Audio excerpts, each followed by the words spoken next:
Good afternoon, everyone. I hope the lunch was good. I don't know if you need some coffee post-lunch. We are talking about financial equality for women. And as of now, we'd like at least the people in the room to have full attention. But thank you for being here. And thank you, IDF, for having Lakshmi here. So Lakshmi is India's first financial platform for women.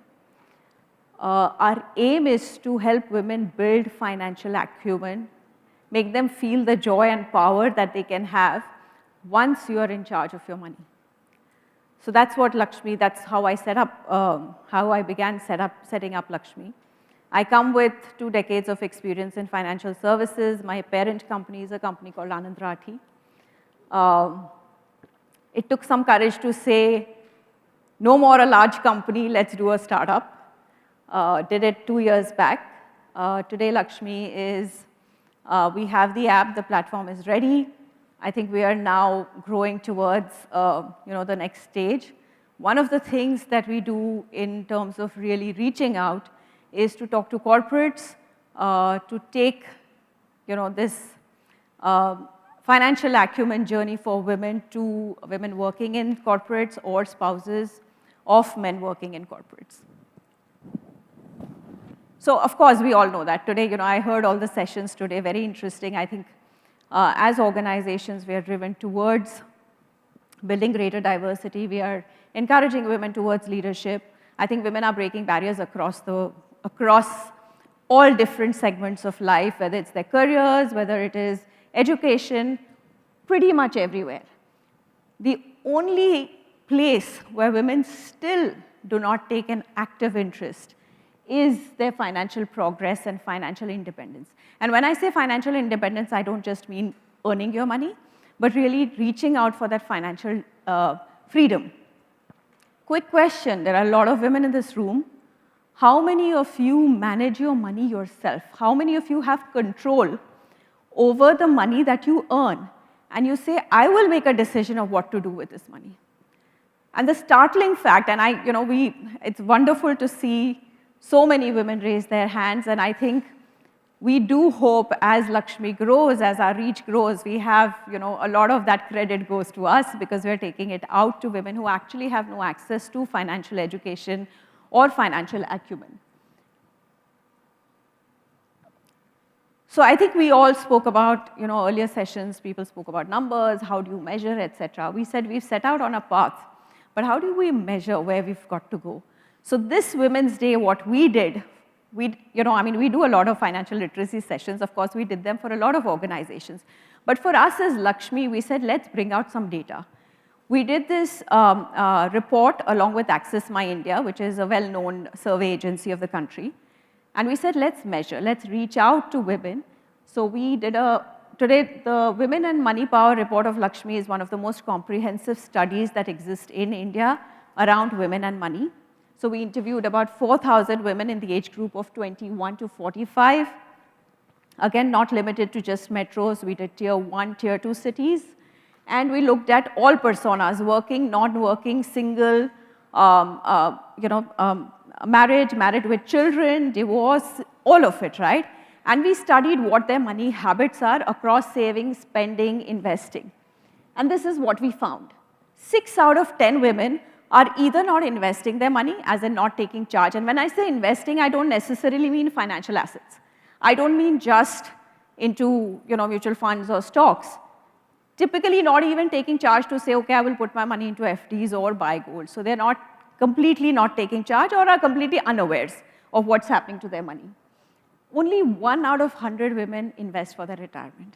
This was supremely shocking to us because, again, a large chunk, they were, the women that we interviewed, 50% were working women. And yet they were not saving or investing for their retirement. Only 7% women invest independently. So yes, the women who were investing were taking those decisions, but they were either being taken on behalf of them by, all the wonderful men in the family, father, brother, cousin, all of these, right? Only 7% said that we reach out, we find out what's good for us, what our financial goals are, and take an independent decision. 92% women said we do not access any financial site or financial app. 57% women prioritize family security and child education. I think this is pretty well known that when you ask, even when we save as women, our financial goals are always towards first our family, whether it's our children, family security, all of that, right? And we're used to putting ourselves last. And this just showcases that the topmost priority for women was child's education. 58% women had no insurance. I know I've met a few people here from the insurance industry. Even post-COVID, this was done this March, even post-COVID, 58% women had no health insurance. 3 out of 4 women still prefer traditional instruments like gold, FD, PPF, and what that's doing is obviously allowing inflation to eat away into their wealth or their money. And 73% were saving less than 20% of their income. Why is that important? We always talk about this golden rule of budgeting where we say at least save 20% based on statistical data, that if you do that, you're taking care of your future. But if you're not even saving 20%, you're obviously not even thinking about your financial future. So these are the sort of numbers that we have a site, a Lakshmi, on the app or on the Lakshmi, if you just type women and money power, it'll take you to a site where you can download the report, get more highlights, more numbers. So why is it important? Other than this number, we also did this study that if you take a man and a woman doing the same role, right, what happens? We've all spoken about gender pay gaps, etc. But typically a woman, when she retires, lands up with 1/10 the corpus of that of a man. And why do we as women need to invest more? Gender pay gap. I think the good news is that women live 4 to 5 years on an average more than men. But that also means a larger retirement and more retirement funds. Career peaks. Women reach their career peaks far earlier than men do, which means the earning span and the earning amount is less than that of men, other than the gender pay gap. And then career breaks, of course, maternity, coming back to work or taking care. COVID saw enough women, dropping out of workforce because they had to take care of family at home. So all of these reasons, we create 1/10 the corpus than that of men. Same role, same qualifications, same number of years of earning, right? So how did we solve for this? What does Lakshmi do? So the good news of this research that we did, 76% women said that they would love to access a platform that is only for women.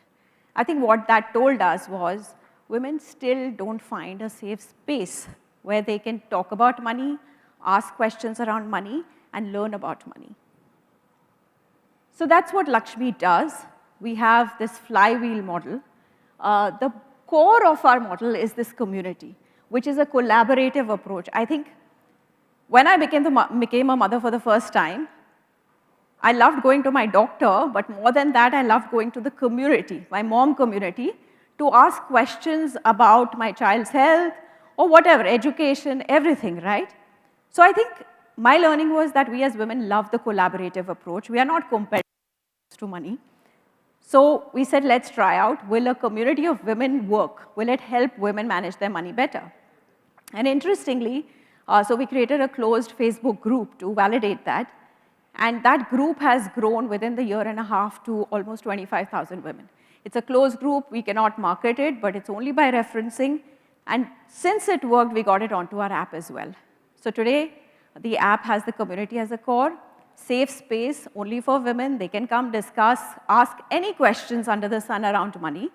And Lakshmi plays the role of the moderator of the community. So we ensure that if there is a topic that's been spoken about and there is, we come on board and we say, okay, these are the pros and cons of this product. For example, cryptocurrency was a huge topic a few months back. And we came on board, we got in the experts to explain to women what money you should put if you do decide to put it in cryptocurrency. What are the pros, what are the cons, the fact that it's not regulated, all of these things, right? So we play the role of the moderator. We generate a lot of content, blogs, we have live sessions on the app. Our live sessions are not just about insurance and mutual fund and gold, etc., but also around things like, for example, last we had a session where we said, how do you have money conversations at home? Now, that's a challenge that a lot of us don't recognize when we come from the quintessential financial services. So we bring a lot of these behavioral, emotional aspects around money as well in the live sessions, master classes. Then we get in the technical expertise on each of these topics. And of course, finally, the investment platform. So for 20 years, I have done financial literacy programs, especially on Women's Day, sometimes to the same organization, twice in a row. And I think my realization was that till you don't take that step, till you don't invest that little money of your own, it's only left to education, and you don't really utilize that education. So we really said the platform has to have the investment platform, and the way we've curated the investment platform makes it very easy for women. So when we created the platform for Lakshmi, we met about 3,000 women, understood friction points. So one of the friction points today, there are a lot of digital platforms, right? Why do we still see women, only 8 or 10% women on these platforms? The reason is because there's so many friction points. You're asking them so many questions. And the first question always is, what's your risk appetite? That's the biggest turnoff for women, that don't ask me because I'm not taking risk with the money that I've saved with so much effort. So I think understanding how you relate, how women relate to money and curating products, curating questions that are more in line with how they think about money is what we've done on the platform. So we have built in an artificial intelligence platform under. So if in our community you are asking questions, we help you, we guide you to understand, direct you towards blogs that help you reach that content, read more on that particular topic. And the idea is really the multi-sided, network effect. Today we see it. We have 40,000 women on the community across Facebook and the app. And it's very, very interesting to see how women come together and play the role of mentor, mentee, guide each other across all money problems and challenges. Here really to talk about what we do and what we've done over the last year and a half. I think COVID was in some way, the pandemic was a great catalyst. It made us understand the power of Zoom, the virtual network. And what we used to do, we used to do before the pandemic in physical, smaller sets of women, we used to talk to them and do these financial fitness boot camps. Over the last year and a half, we've done them virtually. We call them financial fitness boot camp because we've realized while physical fitness, mental fitness, all of that is something that's spoken about very often, financial fitness is something that women don't really take up. And calling it a boot camp just makes sure that, listen, this is one session, and that one session you will learn a lot, and not just learn, but you'll be inspired to take that action. You will feel confident that you can take action on your money. Why should we? I think we've done enough of, saying, okay, let's not just talk, let's walk the talk. So building this into, every organization's diversity inclusion, creating measurable lifelong impact. I think I was just discussing with many of you out there that if you're talking about creating an equitable environment at work, we've realized, and I think the women sitting in the room will realize that it's very hard. I mean, we rarely see women come to the table. We rarely see them raise their hands and say, okay, I want to offer to do this. I want to take up that leadership role, or I want to opt to do this, or this is how I feel. This is a new idea I have. And I think just giving, once you are in charge of your money, the confidence and security that you have is just something else. Talking from experience, because this is what I did in my parent organization earlier and saw the results coming through. So it's a very, very important aspect to build in. Financial empowerment is a job half done when it comes to, creating more employment, getting more power to women. Financial literacy and providing the ecosystem to enable women to take charge of their personal finances. We actually do this, like I said, for women as well as spouses of men who work in organizations. We actually, and I say this very often, that on our social media, we had a post long back, which said, "A man is not a financial plan." And I think it to date remains one of our most successful, most popular posts. And incidentally, there were more men liking it than women. So I think what we are trying to say is that men are just as keen that their spouses, partners, particularly after the pandemic, become even more empowered. They know about their finances. They know that if something happens, what are, how well, or they are at least well equipped to take charge of the financial piece. So we provide you with all the resources, and we do these sessions. I have a very, very young, very enthusiastic team along with me who does these sessions. And why should women participate? I think, again, I've said all of this before, but I think most importantly for it to be a continuous journey. Again, I think learning and doing something it cannot stop. If you're part of a community, if you're constantly engaging, if you've invested your money, you're driven to learn more about it. And it doesn't come to a halt. And investments, making your money grow is dynamic. There are new products, there are new ways of investing, there are new things to look at, there are new financial goals. As we grow, the financial goals change. So how do you keep that consistent? How do you make that a life skill? Is what we focus on. That's what Lakshmi focuses on, helping women build that life skill so that at any point in time you don't forget about it. It's not a journey half done. So this is the, we've reached out to close to 100,000 women over the last 1 year through our virtual boot camps. Interesting is that, of course, the virtual medium gives you the ability to, the convenience and the ability to reach out to many, many women at one time. So we've done, at a time, about 2,000, 3,000 women also on the call, and we are very, very equipped to handle that. Still, we make it very personalized and answer all the questions that are needed to be.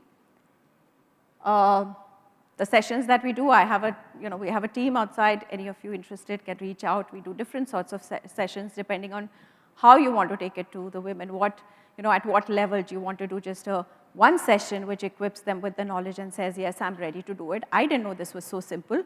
Or do you want to get into 6 sessions where they actually are able to flesh out their financial plan and act on it? Of course, we love sharing our testimonials. But I would like to share this one very interesting anecdote that we've had at Lakshmi. This came from a lady who is an ISB Stanford alumnus, working with companies internationally, then came and settled in India. And she wrote us a note and she said, I've excelled in my career. I've broken all glass ceilings when it comes to my career. But only after I attended the Lakshmi session, I realized that my journey is only half done. What I've worked so hard for, if I'm not taking charge, not only am I not planning for my future, my financial freedom, but I'm setting a wrong example for my young daughter at home, a wrong example for my mother, who stays with me, because when she sees that I'm letting go of that decision, I'm delegating it to somebody at home. Whereas if I start doing it myself and she's inspired and she says, okay, even I want to start managing a little amount of money. So I think that for us was really a resounding sort of pat on the back to say, okay, what we're doing really needs to be done. It does transform, does change lives, and does empower women. Of course, the testimonials are out there to see. We've partnered with a lot of organizations, corporates, educational institutions, large women communities, and we've done, and most of these were done over the last year. Of course, covered in a lot of publications. Lakshmi is the financial fintech of the year from an organization known as Financial Alliance for Women. It's a global organization which looks at the female economy and building financial products from them. So we had about 80 different people, fintechs apply to it, and we won that hackathon. So we're extremely pleased because now we have great mentorship, great backing from organizations which are aligned with a Financial Alliance. And our community on Facebook is part of the Facebook Community Accelerator. So Facebook chooses about 100 communities every year and mentors them, puts them through a 8-month-long program to make their community grow more, make it healthier. We are the youngest community there. When we started, we were just 13,000 women. But we're very, very proud to be one amongst the 13 communities in India. In fact, today we had a demo day, so we've just finished that pitch about an hour back. But I think that's given us a lot of learning and a lot of visibility in terms of, and I think most importantly, validation for what we are building. So you can look us up on all social media handles, reach out to us, we're right here. What we would love is for each one of you here to take us to your organizations. We're happy to do these sessions. We heard, earlier this whole piece of saying building an equitable ecosystem for women to become a part of. And I think this will be a huge enabler. And we would be very, very happy to help you. So do reach out to us. And that's it from me for Lakshmi. Thank you so much.